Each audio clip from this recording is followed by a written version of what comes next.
Well, you just received your performance feedback and your manager told you that you're not aggressive enough. Does that ring a bell? Well, if it does, that means that's a compliment because they're actually considering you for a leadership role.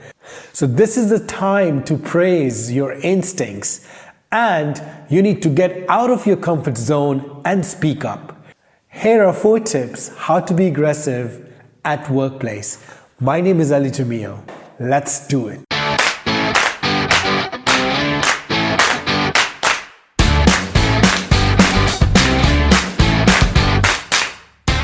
Now, when you think of a word aggressive, there are a lot of thoughts that come into our mind.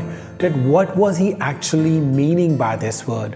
What was the definition of aggressive in his perspective? Well, first thing we need to do is we need to ask him that, sir, what do you mean? Give me more detail about it. I'm going to provide you 4 tips how you can come out of your comfort zone and be aggressive. Now, aggressive in a good way. Tip number 1, redefine the meaning of aggressive. Well, you need to ask your manager what does he means by being aggressive? What is his definition of being aggressive? Or what exactly he wants you to behave like? What exactly he's expected of you? Once you understand what is required of you, what you do is you make it a part of your to-do list. What you should do is you should start developing on those behaviors. Once you know what is expected of you, what you should do is you should communicate the same thing to your teams. And then once the job is done, ask for a feedback.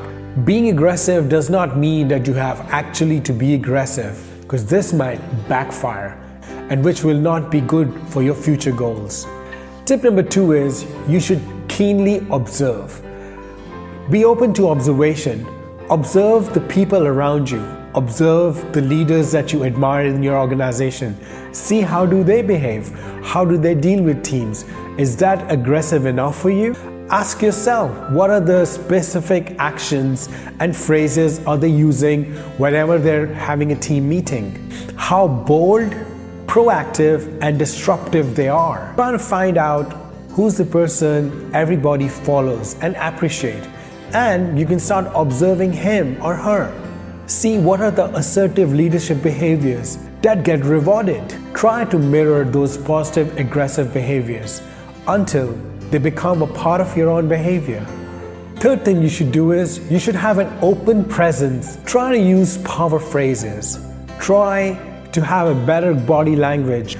Develop a good tone of voice, a good body language, and use power phrases within your communication with the teams. This will help you develop a stronger leadership presence without being a negatively aggressive person. Try and adopt this communication style, and with this, challenge yourself to speak more. Try speaking 10% more than you normally do within the meetings. Try to get noticed. So speak up so that your team can get benefit from your wisdom. Last but not the least, tip number 4, do not miss any leadership opportunity.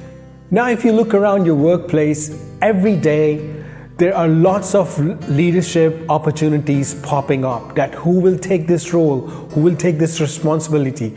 Always be prepared and always be ready.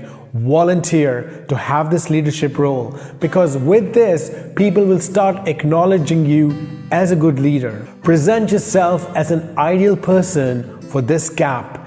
Whenever a leadership opportunity pops up at work, we always assume this is not for me, maybe somebody else will take control. But if you see any opportunity, volunteer for it. Take a first step, see and assume that you are the right person, you're the perfect person to fill in this gap. So seize every opportunity you have. You need to redo, you need to reconstruct your persona at workplace. So be constructively bold and transform yourself into a leader. And tell me, would your team not like to follow a person who's bold enough, who's ready to take charge, who even speaks up for his team and has a vision? So be that. So be self-aware and speak powerfully.